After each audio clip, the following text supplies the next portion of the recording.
दोस्तों, महाराष्ट्र के पालघर में जो वधावन बंदरगाह बन रहा है, बताया जा रहा है कि ये मुंबई का जो जवाहरलाल नेहरू बंदरगाह है JNPT, उससे लगभग 3 गुना बड़ा है। यानी कि ये भारत का सबसे बड़ा बंदरगाह होने वाला है। इसको पूरी तरह से तैयार होने में करीब करीब 1 लाख करोड़ रुपया खर्च होगा। अभी जो केरला में अडानी का विजिंजम पोर्ट ओपन हुआ है, ये उससे भी बड़ा होने वाला है। आज की इस वीडियो में हम लोग महाराष्ट्र के पालघर में बनने वाले इसी बंदरगाह के बारे में जानेंगे कि इसका कितना काम आगे पहुंचा, इसके बनने से न केवल पूरे महाराष्ट्र बल्कि पूरे भारत के इकोनॉमी में क्या बदलाव देखने को मिलेगा, कैसे ये IMEC corridor India middle east economic corridor के लिए एक गेम चेंजर साबित होगा और यूरोप से आने वाले चीज़ों के लिए भारत में प्रवेश बिंदु बनेगा। आइए जानते हैं डिटेल में। नमस्कार and welcome to all India project. मैं हूं विकास।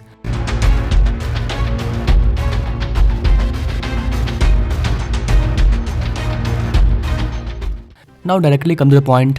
महाराष्ट्र के पालघर में बनने वाला वधावन बंदरगाह रायगढ़ के नहावा सेवा में स्थित जवाहरलाल नेहरू बंदरगाह से 3 गुना बड़ा होगा, जो भारत में प्रमुख कंटेनर हैंडलिंग बंदरगाह है तथा भारत के प्रमुख बंदरगाहों पर कुल कंटेनर कृत कार्गो की मात्रा का लगभग 50% हिस्सा यहीं से आता है। वधावन ये पालघर जिले में महाराष्ट्र गुजरात सीमा पर मुंबई शहर से लगभग 140 किलोमीटर दूर स्थित है। वधावन बंदरगाह एक ग्रीनफील्ड सभी मौसम के लिए उपयुक्त बंदरगाह है, जिसके लिए प्राइम मिनिस्टर मोदी ने पिछले साल भूमि पूजन समारोह किया था। भूमि अधिग्रहण घटक सहित टोटल प्रोजेक्ट की लागत 76,220 करोड़ रुपया बताई जा रही है। लेकिन जहां तक मेरे को विश्वास है, जब तक ये बनकर के तैयार होगा, इसकी कॉस्ट 1 लाख करोड़ रुपये को पार कर चुकी होगी, क्योंकि इसके अलावा भी अलग से वहां पर कई सारी चीज़ों को बिल्डअप किया जा रहा है। जैसे कि वधावन बंदरगाह में समुद्र के बीच में एक एयरपोर्ट को बनाया जाएगा, वधावन एयरपोर्ट। तो उसको बनाने में जो खर्च आएगा, उसके कॉस्ट को इसमें ऐड नहीं किया गया है। तो वधावन बंदरगाह या किसी भी बंदरगाह को चलाने के लिए आसपास जो भी चीज़ बिल्डअप किया जाता है, उन सब का अगर कॉस्ट निकाला जाए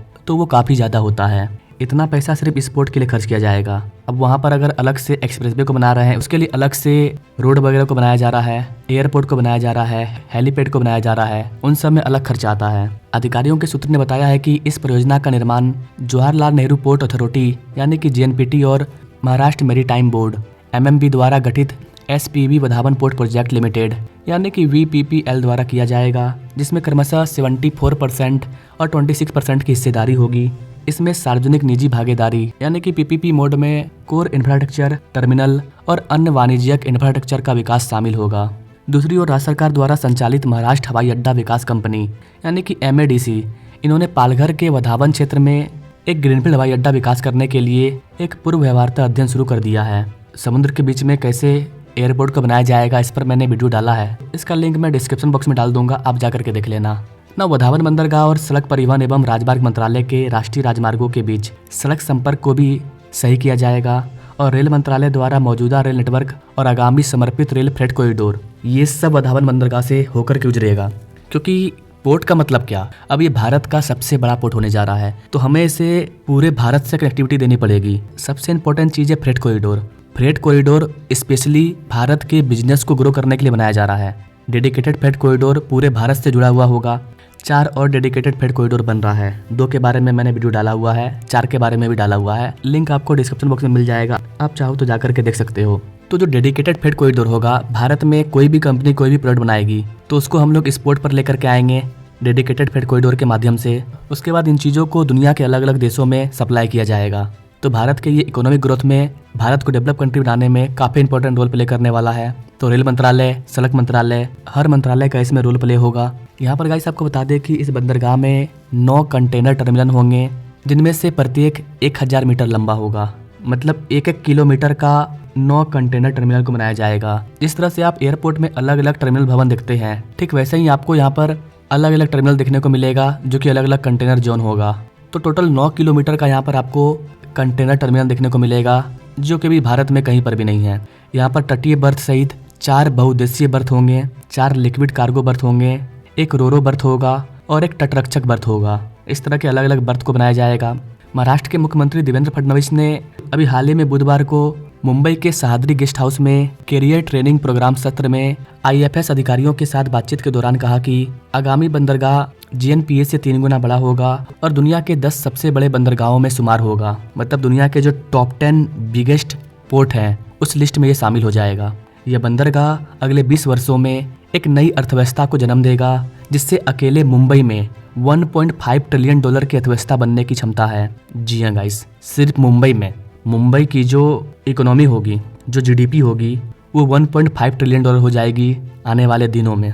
चाहे इसमें 10 साल लगे या 15 साल लगे, डिपेंड करता है कि सरकार कैसी है और कितना जल्दी स्पोर्ट को बना करके तैयार करती है। क्योंकि स्पोर्ट को तैयार करने में वहाँ के जो लोकल लोग हैं, जो लोकल किसान मछुआरे हैं, उनके द्वारा काफ़ी ज़्यादा विरोध किया जा रहा है। इसके वजह से ये काफ़ी डिले हुआ है, अदरवाइज इसको लंबे समय पहले ही तैयार हो जाना था। तो इससे न केवल महाराष्ट्र बल्कि पूरे इंडिया को लॉस हो रहा है। ये सारी चीज़ें हमारे लिए ज़रूरी है। आसपास के लोगों को कुछ प्रॉब्लम हो सकता है, उसको हम समझ सकते हैं, बट पूरे भारत के ग्रोथ को आप डाउन नहीं कर सकते हो। ये पोर्ट बनेगा तो इससे पूरे भारत को फायदा होगा। हम विकास करेंगे, डेवलप कंट्री बनेंगे। हमारा चीज जब दूसरे देशों में बिकेगा तो हमारी अर्थव्यवस्था बढ़ेगी। सारा खेल तो पैसा का है ना। अमेरिका, चीन क्या है? कुछ नहीं, पैसा का कमाल है ना। $30 ट्रिलियन की इकोनॉमी, $17 ट्रिलियन की इकोनॉमी, और हम कहाँ 3 और 4 में लटके हुए हैं। तो कोई भी कंट्री कितना पावरफुल है ये डिपेंड करता है उसकी इकोनॉमी कितनी है। इकोनॉमी का होना काफी ज्यादा इंपॉर्टेंट है। भारत का जितना बड़ा एरिया है, जितना बड़ा हमारा क्षेत्रफल है, उसके हिसाब से हमारी अर्थव्यवस्था काफी कम है। दुनिया में सबसे ज्यादा जनसंख्या वाला देश हम हैं, उसके बाद भी हमारे पास पैसा कम है, इसलिए हमारे देश के लोग गरीब हैं। तो ये कैसे होगा? इस तरह के बड़े बड़े इंफ्रास्ट्रक्चर प्रोजेक्ट को बनाने से होगा, जिससे हमारा व्यापार बढ़ेगा। तो काफी इंपॉर्टेंट है स्पोर्ट का बनना। ये चीज वहाँ के लोगों को भी समझना चाहिए और इसका काम काफी हद तक आगे निकल चुका है। IFS अधिकारियों के साथ चर्चा में विदेश नीति में महाराष्ट्र की भूमिका, अंतर्राष्ट्रीय निवेश के अवसर, राज्य में विभिन्न वैश्विक परियोजनाएं, वर्ल्ड क्लास प्रोजेक्ट और विकसित भारत में इसके योगदान पर भी चर्चा हुई। जैसा कि मैंने बताया, ये भारत को डेवलप कंट्री बनाने में एक इंपॉर्टेंट रोल प्ले करेगा। Can you imagine? भारत की जो जीडीपी है वो $4 ट्रिलियन की भी नहीं है, लेकिन स्पोर्ट की वजह से आने वाले दिनों में सिर्फ महाराष्ट्र की जो जीडीपी होगी वो $1.5 ट्रिलियन हो जाएगी। उधर उत्तर प्रदेश सरकार अलग प्रयास कर रही है कि यूपी को 1 ट्रिलियन की इकोनॉमी बना दे। तमिलनाडु, बेंगलोर, इस तरह के कई राज्य हैं जो अपनी जीडीपी को $1 ट्रिलियन इकोनॉमी बनाने का प्रयास कर रहे हैं। गुजरात। तो आने वाले दिनों में हम हर कंट्री का रिकॉर्ड तोड़ेंगे, बस रुकावटें पैदा नहीं होनी चाहिए।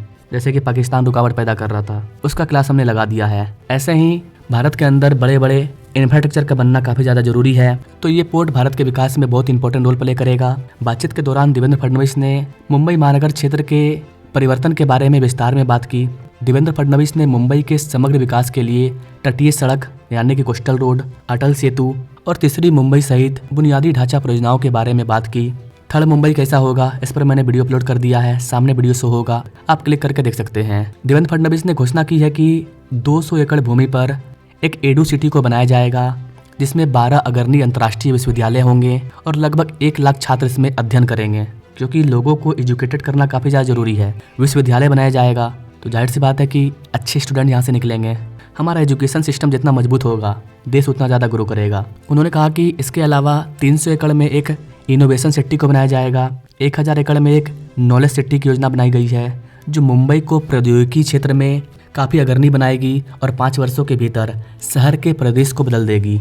तो महाराष्ट्र गवर्नमेंट, जो महायुति की सरकार है, वो काफ़ी बड़े बड़े प्रयास कर रही है। और यहाँ पर मैंने जितने भी प्रोजेक्ट का नाम लिया, ये सारे भारत की इकोनॉमी में इंपॉर्टेंट रोल प्ले करने वाले हैं। चाहे आप थर्ड मुंबई की बात कर लीजिए, वर्धावन पोर्ट की बात कर लीजिए, या एडू सिटी, जितने भी बड़े बड़े सिटी को बनाया जा रहा है, ये सिर्फ मुंबई और महाराष्ट्र को आगे लेकर के नहीं जाएगा, बल्कि पूरे भारत को आगे लेकर के जाएगा। तो यहाँ पर हमने वर्धावन पोर्ट में क्या चल रहा है, उसके सिर्फ लेटेस्ट अपडेट के बारे में जाना। ये पूरा पोर्ट कैसा होगा, क्या क्या यहाँ पर होगा, कितने खर्च से क्या क्या चीज़ों को बनाया जाएगा, इस पोर्ट की जो डीपेस्ट जो गहराई होगी वो कैसी होगी। तो डिटेल में अगर आप जानना चाहते हैं वर्धावन बंदरगाह कैसा होगा, तो यहाँ पर मैंने एक वीडियो अपलोड किया था, काफ़ी ज़्यादा लोगों ने इसको देखा भी है। आप चाहें तो इस पर क्लिक करके देख सकते हैं। बाकी आप वर्धावन बंदरगाह के बारे में क्या कहना चाहेंगे? वर्धावन बंदरगाह के जैसा हमें और भी बंदरगाह बनाने की जरूरत है, क्योंकि भारत का जो दक्षिण भारत है वो दोनों साइड से समुद्र से घिरा हुआ है। अगर हर जगह पर हम लोग इस तरह के बड़े बड़े बंदरगाह को बना दें तो आने वाले दिनों में भारत की इकोनॉमी कहाँ जाएगी। अभी जो अडानी के द्वारा केरला में जो विजिंजाम पोर्ट को बनाया गया है, उस वीडियो को आप जरूर देखिए। बहुत कम लोगों ने इसको देखा है, लेकिन ये भी एक इंपॉर्टेंट रोल प्ले कर रहा है। ये भारत का पहला सबसे डीपेस्ट पोर्ट है, तो आप इसको जरूर देखिए, सामने वीडियो शो हो रहा है। बाकी मिलेंगे अपने लोग अगले वीडियो में, तब तक के लिए जय हिंद।